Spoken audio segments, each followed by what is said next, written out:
সুপ্রিয় দর্শক মণ্ডলী, স্বাগত জানাচ্ছি আজকের সংবাদপত্রে। দর্শক মণ্ডলী, আমাদের সঙ্গে রয়েছেন অধ্যাপক পারভেজ করিম আব্বাসী। আব্বাসী, আপনাকে স্বাগত স্টুডিওতে। দৈনিক ইত্তেফাকে আজকে শিরোনাম হচ্ছে, ডিসেম্বরের মধ্যে নির্বাচন হতে হবে, তারেক রহমান। যে কোনো পরিস্থিতিতে আগামী বছরের জুনের মধ্যে নির্বাচন, অধ্যাপক ইউনূস। মানবজীবন, ডিসেম্বরে নির্বাচন হতে হবে, তারেক। আজহার কারামুক্ত, শাহবাগের সম্বর্ধনা। আমার দেশ, নির্বাচন ডিসেম্বরে হতেই হবে, মুক্ত আজহারকে শাহবাগে বিশাল সম্বর্ধনা। আমাদের সময়, ডিসেম্বরের মধ্যেই ভোট হতে হবে, আগামী বছরের জুনের মধ্যেই জাতীয় নির্বাচন। কালবেলা ডিসেম্বরে নির্বাচন হতে হবে, ডুবে যাওয়া পাতাল রেল জেগে উঠছে।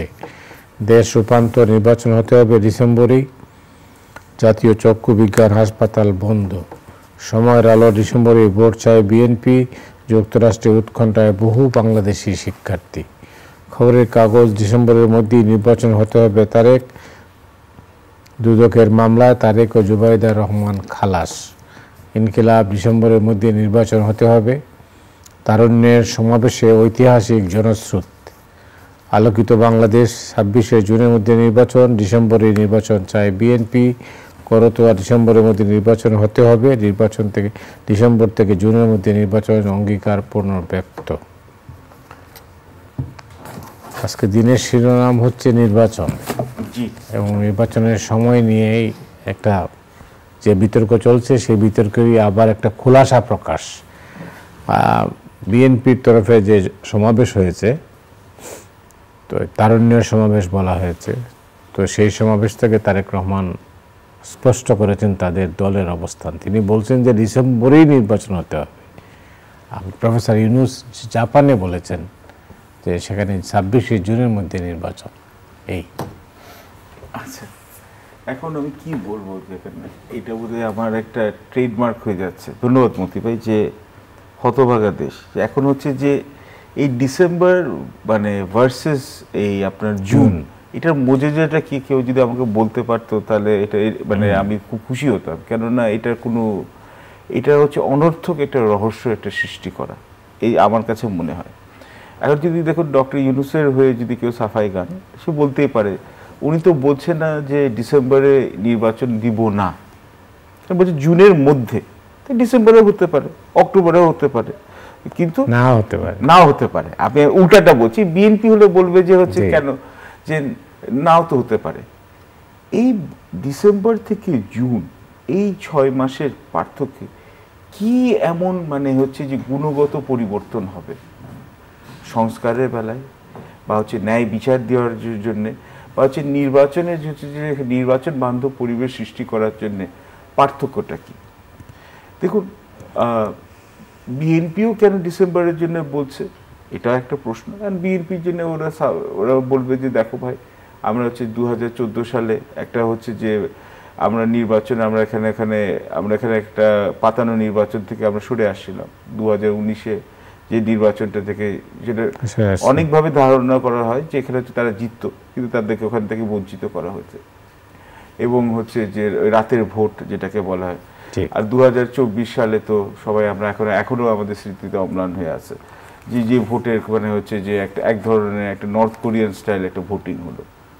বিএনপি বলবে যে আমরা তো অনেক দিন তো 10 মাস হয়ে গেল যে আমরা এখানে হচ্ছে যে এখানে এই সরকারকে সমর্থন দিয়েছি, এবং এটা ওদের সেক্রেটারি জেনারেল মির্জা ফখরুলের কথা থেকে, বা সালাউদ্দিন সাহেবের কথা থেকে, বা এখানে আপনার বিএনপি এখন অ্যাক্টিং প্রেসিডেন্ট যে তারেক রহমান, ওনার কথা থেকে একই জিনিস এখানে চলে আসে। তো এই যে এখন 2 মেজর কন্টেন্ডার্স বা স্টেক হোল্ডার্স, এক হচ্ছে interim government headed by doctor Yunus, এবং 2 হচ্ছে বিএনপি। তাদের মধ্যে যে এই যে ডাইভার্জেন্স হচ্ছে, আপনি যে বললেন খোলাসা হয়ে গেছে, এটা অনেক দিন ধরে আছে। এবং আজকে যে র্যালিটা, যেটা আমরা ধারণা করেছিলাম যে this is also show off strength, এবং দেখুন এটা কিন্তু সিকুয়েন্সিয়ালি যেটা বিশাল করে হচ্ছে। তো বিএনপি এখন সংগঠিত হচ্ছে, এবং বিএনপি তাদের ফ্রাস্ট্রেশনের কথা বলছে, হতাশার কথা বলছে। এবং বিএনপি এখানে দেখুন যে এই ওরা যে বক্তব্যটা পেশ করলো বা যে দাবিটা পেশ করলো, সেটা হচ্ছে আমরা কিছুদিন আগে আমরা দেখলাম যে বাংলাদেশের আর্ম ফোর্সেসের চিফ, উনারা কিন্তু একই ধরনের কথাই বলছেন যে ডিসেম্বর পর্যন্ত নির্বাচন হওয়াটা শ্রেয়। তো একটা দেশে আপনি যদি মনে করেন একটা তো আছে হচ্ছে সরকার, যেখানে অন্তর্বর্তীকালীন সরকার। তো অন্তর্বর্তীকালীন সরকার তো হচ্ছে দেশের একটা পায়া যেটাকে বলে। তার সাথে সাথে 2 নম্বর পায়াটা হচ্ছে যে আপনার হচ্ছে আর্ম ফোর্সেস, 3 নম্বর হচ্ছে বিউরোক্রেসি বা আমলাতন্ত্র, 4 নম্বর হচ্ছে জুডিশিয়ারি, 5 নম্বর হচ্ছে আপনার পুলিশ আপনার যেটাকে বলবো বা এখানে ল এনফোর্সমেন্ট, 6 নম্বর হচ্ছে যে বাকি যত আপনার রাজনৈতিক দলগুলো, এবং 7 নম্বর হচ্ছে ব্যবসায়ী, আর 8 নম্বর তো আমাদের কথা বাদই দেন হচ্ছে আমজনতা। তো এদের মধ্যে আপনি দেখেন এখন আর্ম ফোর্সেস অলরেডি একটা ক্লিয়ারলি একটা স্টান্স নিয়ে নিয়েছে, যেখানে হচ্ছে যে আর্ম ফোর্সেসের চিফ হিসেবে বলেছেন যে আমাদের ওরা ওনাদের মধ্যে বলেছেন যে ইলেকশন যত তাড়াতাড়ি হয় ততই ভালো, ডিসেম্বরের পর হচ্ছে যে মানে হচ্ছে ডিসেম্বরের মধ্যে হলে ভালো। বিএনপি এখানে বলে দিয়েছে যে ওরা যদি ডিসেম্বরের মধ্যে নির্বাচন না পায় ওরা সহযোগিতা ওরা ওদের কাছ থেকে হয়তোবা আশা নাও করতে পারে। 3 নম্বর হচ্ছে যে আমলাতন্ত্রের মধ্যে ব্যাপক অসন্তোষ, এবং আমরা কিন্তু দেখছি যে থেমে থেমে কিন্তু আমলাতন্ত্রের এখানে যে অ্যামেন্ডমেন্ট করা হয়েছে এটা অর্ডিন্যান্সে, স্পেশালি 37A ইনসাবঅর্ডিনেশনের ব্যাপারে, এটা কিন্তু ঘিরে ঘিরে কিন্তু ঘুরে ঘুরে কিন্তু আমলাতন্ত্রে কিন্তু এখানে নানান ধরনের অসন্তোষ হচ্ছে, এবং বেশ সিনিয়র অনেক আমলাদের সাথে দেখা হয় অনেক সময় অনেক জায়গায়, তাদের মধ্যেও কিন্তু ওরা ব্যক্তিগতভাবে ওখানে হচ্ছে যেহেতু সরকারি আমলা, তো ওরা যখন ওরা বলেন অফ দ্য রেকর্ড তাদের মধ্যে কিন্তু অসন্তোষ বা ক্ষোভটা আছে। এবং আপনি দেখেন পুলিশের মধ্যে এখনও কিন্তু ওই রকমভাবে মোবিলাইজড হয় নাই, এবং বরঞ্চ পুলিশের মধ্যে বরঞ্চ আমি বলবো যে সেই যে আগের যে প্রবণতা কিছু এক অংশের মধ্যে যে মিথ্যা মামলা দেওয়া বা হচ্ছে হয়রানি করা, এগুলো কিন্তু আবার ঘুরে ফিরে আবার ফেরত আসছে। এবং তার সাথে সাথে আপনি দেখেন হচ্ছে যে ব্যবসায়ীদের মহলের মধ্যে আপনি আমার মনে হয় না কোনো ব্যবসায়ী পাবেন যে একটু মানে of a certain rank and stature, যারা বলছে হচ্ছে যে মানে হচ্ছে যে দেশের হচ্ছে যে দেশে ওরা হচ্ছে যে বিনিয়োগের অবস্থা ভালো বা ব্যবসার অবস্থা ভালো, বা হচ্ছে যে তারা বিনিয়োগ করবে যদি এই সরকারের আমলে, যে ওরা বলছে যতক্ষণ একটা নির্বাচিত সরকার আসবে ততক্ষণ পর্যন্ত ওরা হচ্ছে বড় আকারে বিনিয়োগ করবে, বা ওরা বলছে রাজনৈতিক স্থিতিশীলতা আমাদের দরকার আছে। তাহলে এইরকম একটা পরিবেশে যদি আমরা এখানে ক্লিয়ারলি আমরা এখন দেখতে পাচ্ছি যে এখন হচ্ছে ইন্টারিম গভর্নমেন্টের এখানে হচ্ছে সামনে চ্যালেঞ্জেসগুলো বেড়ে গেছে। আপনি রিফর্মসের নামে সংস্কারের নামে, সংস্কার তো আমি এটা নিয়ে বহুবার বলেছি, অনেকেই বলেছে যে সংস্কারের এখানে একটা আয়তন হয়, একটা তো একটা অবজেক্টিভ হয়, এবং এই সংস্কারের মধ্যে আপনি দেখেন তার সাথে সাথে দেখেন সংস্কারের যেখানে যে হিতে বিপরীত ফলগুলো হচ্ছে, আমরা এখন দেখছি যে আমলাতন্ত্রের মধ্যে ব্যাপক অসন্তোষ, এনবিআর এর সাময়িকভাবে হচ্ছে যেখানে স্ট্রাইকটা বন্ধ হয়েছে, তো সংস্কারগুলো প্রত্যেকটা স্টল করছে। বা আপনি যে এখানে আপনি দেখেন হচ্ছে যে আপনি প্রাইমারি এডুকেশনে যদি আপনি প্রাইমারি টিচার দেখেন যে, তো এখানে হচ্ছে যে তাদের মধ্যেও কিন্তু এখনো হচ্ছে লাগাতার কিন্তু স্ট্রাইক চলছে। তো আপনার কিন্তু সংস্কারে কিন্তু আপনি যদি আপনি রুট লেভেলে যান বা গ্রাসরুট লেভেলে যান, সেখানে মাঠ পর্যায়ে কিন্তু আপনি সংস্কারে কিন্তু ছিটেফোঁটা দেখতে পাচ্ছেন না। আমি কিন্তু সরকারের সদিচ্ছা নিয়ে আমি এখনো বলবো যে আমি এখানে পুরোপুরি কিন্তু আমি কিন্তু হতাশ নই, কিন্তু জনগণের মনে প্রশ্ন যাচ্ছে, এবং এখানে হচ্ছে যে মেজর স্টেক হোল্ডার্সের মধ্যে যে এখানে মতের অমিল আছে, সেটা কিন্তু এখন হচ্ছে জল্পনা কল্পনা রাজ্যের বাইরে নিউজ প্রিন্ট মিডিয়া বা এখানে সব জায়গায় এখানে সার্কুলেট করছে। তো সামনে যেটা হচ্ছে যে অন্তর্বর্তীকালীন সরকারের একটা সাংঘর্ষিক একটা অবস্থান এখানে দাঁড়াচ্ছে, যেটা আমাদের দেশের জন্য কাম্য নয়।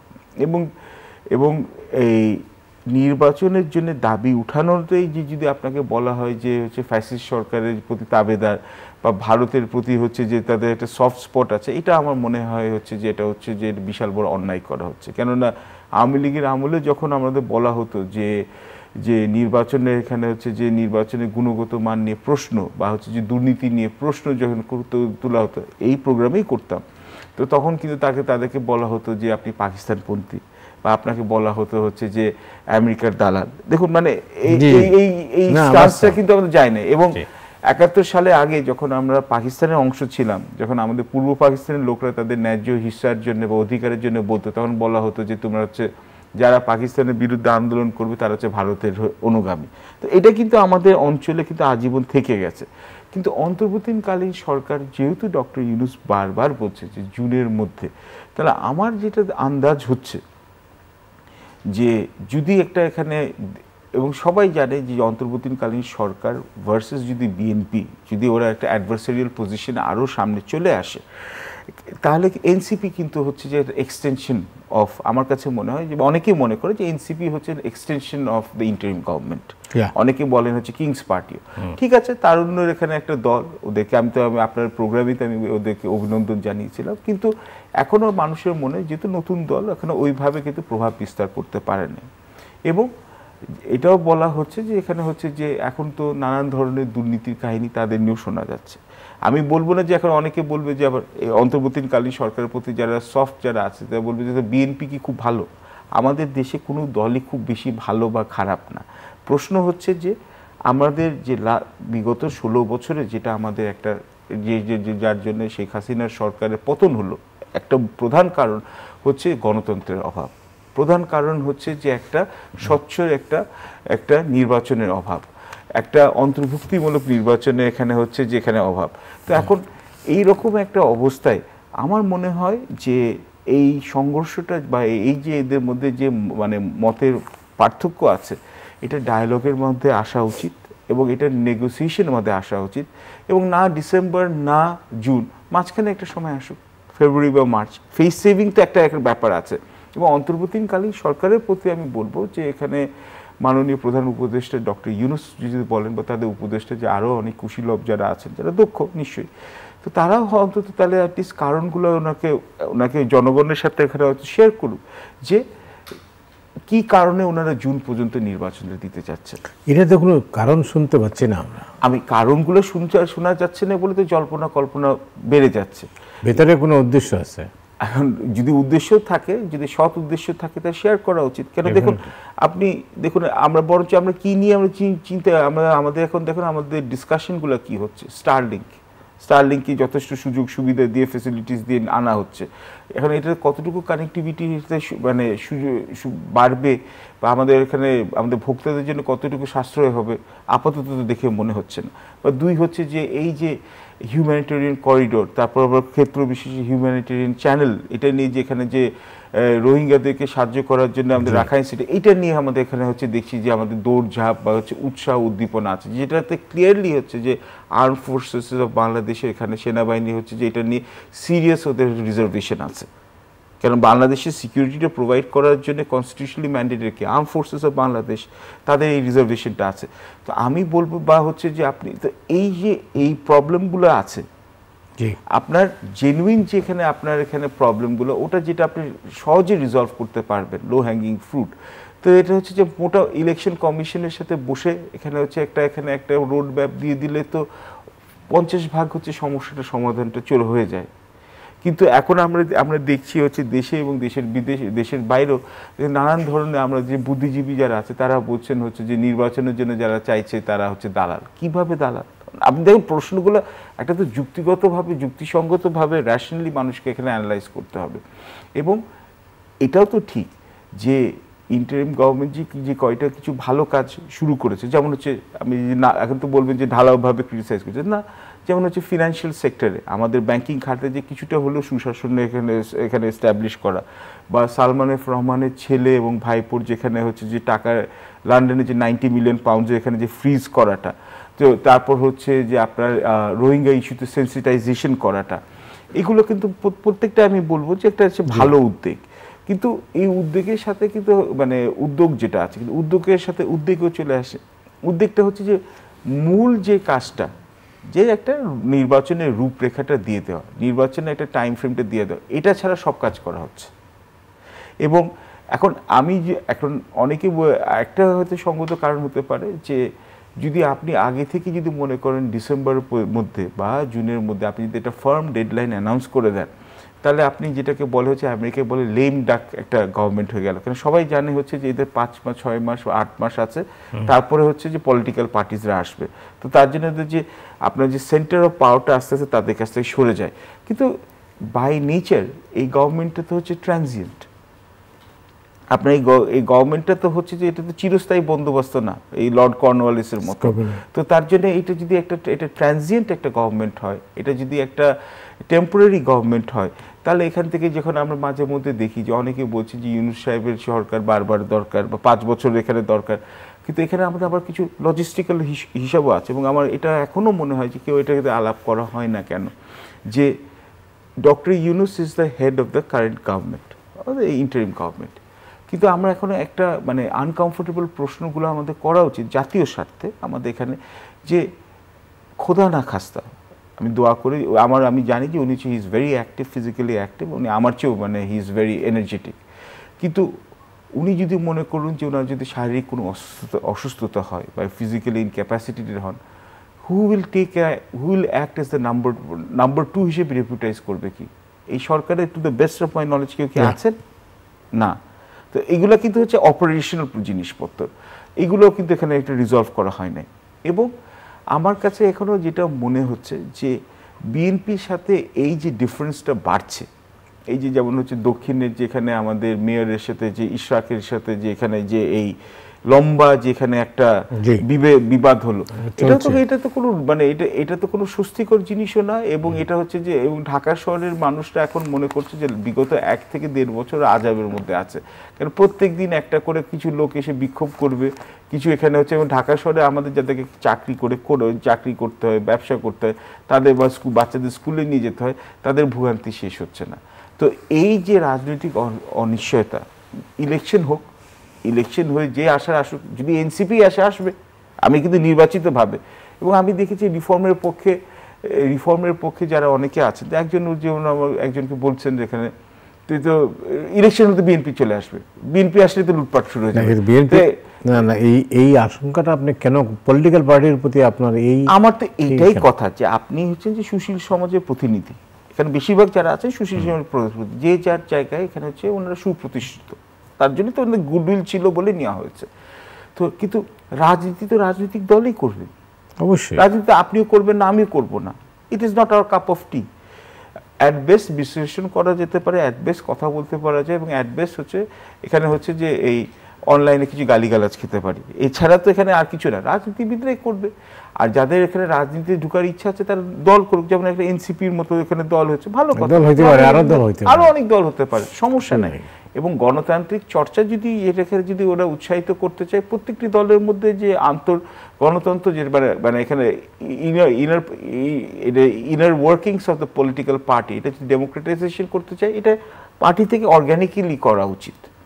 কিন্তু এই অর্গ্যানিক্যালি না করে আপনি যদি চাপিয়ে দিতে চান তাহলে কিন্তু সমস্যা। এবং আমরা দেখেছি যে 1/11-এর সময় এখানে আমরা দেখেছি হচ্ছে যে প্রথম দিকে যে একটা টেকনোক্রেটিক গভর্নমেন্ট, মিলিটারি ব্যাকড হলেও মিলিটারি ব্যাকড টেকনোক্রেটিক গভর্নমেন্ট অনেকগুলো ভালো কাজ করতে চেয়েছে, কিন্তু 1 বছর পর কিন্তু জনপ্রিয়তা হারিয়ে ফেলেছে। ইফ ইউ রিমেম্বার, আপনি তো তখন এখানে প্রাইমে ছিলেন, তো আপনি আরো ভালো জানেন আমার চেয়ে। তো এবং এখানেও কিন্তু হচ্ছে যে অলরেডি কিন্তু 10 মাস হয়ে গেছে। এবং দেখুন, আমার কিন্তু এখানে আরও আমার আশঙ্কা হচ্ছে যে আজকে যে আপনি দেখুন হচ্ছে যে আমাদের বাংলাদেশ ব্যুরো অফ স্ট্যাটিস্টিক্স, কোনো বিদেশি কোনো রিপোর্ট থেকে না, এদের যে তথ্য যে এখানে আজকে রিলিজ করা হচ্ছে, এখানে বলা হচ্ছে যে বিগত 34 বছরে আমাদের অর্থনৈতিক প্রবৃদ্ধির হার সর্বনিম্ন 3.97%। একমাত্র কোভিডের সময় আমাদের অর্থনৈতিক প্রবৃদ্ধির হার এর চেয়েও কম ছিল। এবং আমাদের কৃষি খাত, আমাদের সেবা খাত, দুটোর মধ্যে এখানে হচ্ছে যে সংকোচন হয়েছে। এবং আমাদের যে আবার বলি যে বেসরকারি খাতের যে আপনার যে ঋণের যেখানে প্রবৃদ্ধির হার, এটা মাত্র 7.3%। তার মানে এটা কি, যে বিনিয়োগ হচ্ছে না। আপনার যে প্রাইভেট ইনভেস্টমেন্টের জিডিপি, বেসরকারি বিনিয়োগ জিডিপি যে রেশিওটা, ওটাও কমে গেছে। বেকারত্বের হার এখন বেড়ে গিয়ে 4.65% হয়ে গেছে। গিনি কোফিশিয়েন্ট 0.50 হয়ে গেছে, যার মানে হচ্ছে যে আপনাদের অর্থনৈতিক বৈষম্য এখানে বেড়ে গেছে। তো এবং সঙ্গে সঙ্গে হচ্ছে মরার উপর খড়ার ঘা, ট্রাম্পের ট্যারিফের এখানে কিন্তু এখনো রিজলভ হয় নাই।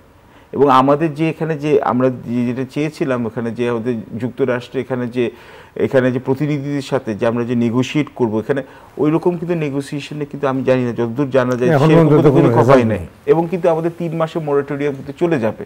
এবং এখন আরও ঝামেলার বিষয় হচ্ছে যে ওরা এখন এখানে ইউএস কংগ্রেস এবং সেনেটে এখানে প্রপোজাল আসছে যে আমেরিকাতে যারা হচ্ছে আমেরিকান নাগরিক নন, তাদের যে রেমিটেন্স পাঠাবে তার উপর হচ্ছে ওরা 3.5% একটা ওরা হচ্ছে একটা ট্যারিফ ইম্পোজ করবে, যার জন্য আমাদের এখানে রেমিটেন্সের অ্যামাউন্টও বিশাল অঙ্ক এটা কমে যেতে পারে। আমাদের সব দিক দিয়ে আমাদের প্রবলেমের কিন্তু একের পর এক বেড়ে যাচ্ছে। তো এখন অন্তর্বর্তীকালীন সরকারের কিন্তু তারা বেশি দিন থেকে আনন্দটা কোথায়? এখন আরো 6 মাস থাকতে আগে দিলেই তো তাদের মান সম্মান থাকে না। এখন কথা হচ্ছে যে এটা হচ্ছে যে দুটো জিনিস, এক হচ্ছে যে লিজার, ভার্সেস লেগেসি। কারণ আপনাকে বুঝতে হবে যে ডক্টর ইউনূসের যেমন হচ্ছে ওনার, আমার মনে হয় যদি মানে আমার মনে হয় he should be more concern about his legacy, মানুষ কীভাবে ওনাকে মনে রাখবে।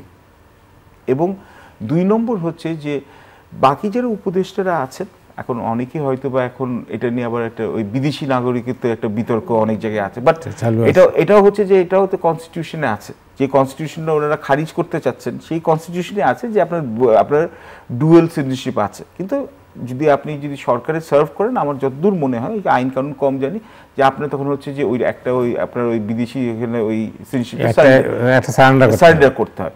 এখন এটা কি করা হয়েছে নাকি না এটা ওনারাই ভালো বলতে পারবেন। কিন্তু আমি ওটাও ধরে নিলাম হয়তো বা যে তর্কের খাতিরে যে এটা হচ্ছে মানে একটা extra ordinary circumstances call for extra ordinary measure, এটা নিয়েও আমরা বেশি যাব না। কিন্তু আমরা এখন দেখছি হচ্ছে যে এই দেশের জনগণের চেয়ে বেশি অন্তর্বর্তীকালীন সরকারের সবচেয়ে বড় কণ্ঠের সমর্থক হয়ে গেছে মানে গুটি কয়েক হচ্ছে যে আপনার হচ্ছে এমবিসি, পশ্চিমা বিশ্বের এমবিসি, এবং হচ্ছে বা কিছু হয়তো বা এখানে এনজিওস। এটা যদি হয় তাহলে কিন্তু সমস্যা। আওয়ামী লীগেরও কিন্তু শেষের দিকে একই অবস্থা ছিল, যে দেশের যেখানে মানুষের জনসমর্থনের চেয়ে কিছু কিছু দেশ মানে প্রতিবেশী ভারত এবং চীন, এদের সমর্থনে কিন্তু তাদের বেশি ছিল। তো জনসংখ্যা মানে জনসাধারণের সমর্থন কিন্তু সবাই কিন্তু ডক্টর ইউনূসের প্রতি এখনও বলবো একটা সফট কর্নার আছে। সফট কর্নারটা এখন এটা কাজে লাগানো উচিত, এবং বিএনপির সাথে এটা নেগোসিয়েশন করে যে যদি জিনিসটা রিজলভ করাই যেতে পারে, অল পার্টি এখানে একটা নেগোসিয়েশন করে এটা হতে পারে। এবং আমার মনে হয় যে এটাতে দেখুন ডিটারমিনেশন থাকা বা আপনার এখানে হচ্ছে যে আপনার সংকল্পবদ্ধ হওয়াটা খুব ভালো জিনিস, কিন্তু একরুখে হওয়া, একগুয়ে হওয়াটা এটা হচ্ছে সর্বনাশের ব্যাপার। এবং দেশে যদি মনে করেন শীর্ষস্থানীয় নেতৃবৃন্দে যারা আছেন, শুধু আমি অন্তর্বর্তীকালীন সরকারকেও বলছি না, বিএনপিকেও এখানে এর মধ্যে দায় নিতে হবে, তাদের মধ্যে যদি এখন একগুয়েমও চলে আসে এবং তারা যদি রিজলভ না করতে পারে, তাহলে কিন্তু তাদের নিজেদের মধ্যে অন্তর্দ্বন্দ্ব হলে কিন্তু আওয়ামী লীগের আবার পুনরুত্থান হওয়ার একটা সম্ভাবনা হতে পারে। না, অনেকে যেটা বলেন যে নির্বাচন তো সমাধান না, তাহলে সমাধানটা কোথায়? তাহলে তো আমি বলবো তাহলে শেখ হাসিনা সরকারের পতনের দরকার কি ছিল? মানে এটা যদি আপনি নির্বাচনে যদি সমাধান না হয়, তাহলে দেশে আপনি ইলেকশন উঠিয়ে দেন, সিলেকশন দিয়ে হোক। মানে আমার প্রশ্নটা হচ্ছে যে নির্বাচনে যদি সমাধান না হয় বা একটা ফ্রি অ্যান্ড ফেয়ার নির্বাচন, আমি এখানে কলা গাছ শুধু একা দিলাম, কলা গাছকে ভোট দিলাম, এটা হয়ে গেল তা না। হ্যাঁ, যারা বলতে চাচ্ছেন হয়তো বা তাদেরকে বলতে পারবেন যে এখানে হচ্ছে যে ডেমোক্রেটিক প্র্যাকটিসেস থাকতে হবে বা ইত্যাদি ইত্যাদি এইগুলো থাকতে হবে। তাহলে তো আপনি বলতে হবে যে আমেরিকাতে তো ডেমোক্রেসি তো পারফেক্ট না, ইন্ডিয়াতে তো ডেমোক্রেসি পারফেক্ট না। তা বলে কি ডেমোক্রেসি, আপনার তো একটা ইংরেজিতে প্রবাদ আছে, you don't throw the baby with the bath water. তার মানে আপনি পুরো প্রজেক্টটা তো এখানে ক্যান্সেল করে দেন। Democracy is not perfect, but this is the only system that works. So এখন আমাদের দেশের লোকদের এখানে হচ্ছে ডেমোক্রেসি, এখানে হচ্ছে যে ওরা তো এখানে ভোট দিতে পারবে, এটার জন্যই তো ওরা চেয়েছিল হচ্ছে যে শেখ হাসিনা সরকারের পথ। এবং হ্যাঁ, তাদের জীবনে গুণগত পরিবর্তন যাতে হয়, আইন শৃঙ্খলার অবস্থা যখনই আমরা দেখেছি হচ্ছে যে অন্তর্বর্তীকালীন সরকার এবং বিএনপির মধ্যে বিভেদ বাড়ে, তখন দেখি হচ্ছে চুরি, রাহাজানি, ডাকাতি এগুলো বেড়ে যায়। কেননা এখানে হচ্ছে যে ক্রিমিনাল যে এলিমেন্টগুলো আছে তারা একটা সুযোগ খুঁজে, দেশে এখানে অস্থিতিশীলতার সময়, তখন আপনি কয়টা ইনভেস্টমেন্ট সাবমিট করে বিনিয়োগ আনবেন? এইগুলো তো হচ্ছে প্রশ্ন। একটা প্রবাদ আছে যে narrow played the harp when Rome burned। রোমের একটা খুব অত্যাচারী শাসক ছিল যে নিরো, যে বলছে রোমে যখন বিশাল বড় আগুন লেগেছিল তখন সে তার সঙ্গীত চর্চায় ব্যস্ত ছিল। এটা সেই। কিন্তু এখন আমাদের এখানে যেটা হয়েছে কি, আমাদের মেজর যারা হচ্ছে স্টেক হোল্ডার্স, সবাইকে বলছে, শুধু অন্তর্বর্তীকালীন সরকারকে বলবো না, তাদেরকেও কিন্তু এখানে চিন্তা করা উচিত যে জনগণের আশা আকাঙ্ক্ষা কি। তো এবং বিএনপিরও এটা আরেকটা জিনিস যেটাকে একটা সংকল্পবদ্ধ হওয়া উচিত, যে মানুষের মনে যে এক ধরনের একটা বিরূপ ধারণা আছে, এটাও কিন্তু উড়ানো যাবে না, যে ক্ষমতায় আসলে তো ওরাও ডাকাতি করবে, বা ক্ষমতায় আসলে যে ওরাও হচ্ছে যে টাকা পয়সা নিবে, বা এখানে হচ্ছে যে এখন এই মানুষের এই নেগেটিভ স্টিরিওটাইপটাকে ওদের ব্রেক করা উচিত মানুষের। আর নির্বাচন হলেই যে বিএনপি আসবে এই কথাটা কে বললো? এইটাও তো একটা প্রশ্ন। মানে আপনি আগে থেকে মনে করছেন যে একটা দল চলে আসবে, তো অন্তর্বর্তীকালীন সরকারকেও বলা উচিত যে বেশিরভাগ যারা এখানে ওই সরকারে আছেন তারা কিন্তু লোকদেরকে, সাধারণ মানুষ আমরা চিনি কিভাবে, যে ওনারা গণতন্ত্রের পক্ষে কথা বলেছেন, ওনারা মানবাধিকারের জন্য কথা বলেছেন, শ্রমিক অধিকারের জন্য কথা বলেছেন, পরিবেশ রক্ষার জন্য কথা বলেছেন, তো যেগুলো ভালো ভালো কথা। এবং আওয়ামী লীগ সরকারের আমলে কিন্তু ওনারাও এখানে হচ্ছে অত্যাচারের দমন পীড়ন ভুগেছেন। এটা সবচেয়ে বড় এক্সাম্পল হচ্ছে ডক্টর ইউনূস, যে ওনাকে হাসিনা সরকার হচ্ছে যে বেজ্জতি করার একটা সুযোগও ছাড়ে নেই। কিন্তু এখন তারা এসে জেনুইন একটা ডেমোক্রেসি প্রতি কমিটমেন্টটা ওনারা যে মুখে বলছেন, কিন্তু এটা হচ্ছে প্র্যাকটিক্যাল, যদি এখানে কাজ হয় তাহলে হচ্ছে জনগণ আরো আশ্বস্ত হবে। আমার সেটা তো পরের ব্যাপার, ইলেকশনই তো আপনি যাচ্ছেন না। এবং ইলেকশনের কথা ডক্টর ইউনূস বলছেন হচ্ছে বেশিরভাগ সময় বিদেশে বা বিদেশি চ্যানেলগুলোতে। ঢাকায় তো কোনো কথাই বলছেন না। আমরা কি দোষ করলাম? আমার এটা আমি এখানে এটাই বলছি যে, এবং এটা নিয়ে এবং আপনি দেখুন এই শুনানি হচ্ছে এখানে রিফর্মস কমিশনে, তবে ইত্যাদি ইত্যাদিতে, ওখানে তো এখানে আপনি যে সমাজের বিশিষ্ট ব্যক্তিরা যারা যাচ্ছে তারা তো বলছে যে নির্বাচন এখন আশু নির্বাচন হওয়াটা উচিত। তো আমার মনে হয় যে এখন both sides have made the points clear, এবং একটা স্টেলমেট হয়ে গেছে। তো স্টেলমেটটাকে কাটানোর জন্যে যেহেতু ওনাদের প্রত্যেকের হচ্ছে দায়িত্ব আছে সরকারের প্রতি, দেশের জনগণের প্রতি, তাহলে আপনাকে যখন সরকারে আপনি গেছেন, আপনাকে দায়িত্ব পালন করতে হবে অবশ্যই। তো একটা কথা বলা উচিত তাদের। অনেক অনেক ধন্যবাদ আপনাকে। দর্শক, আজ রাতের মতো এখানে বিদায় নিচ্ছি। আগামীকাল আবার দেখা হবে। শুভরাত্রি।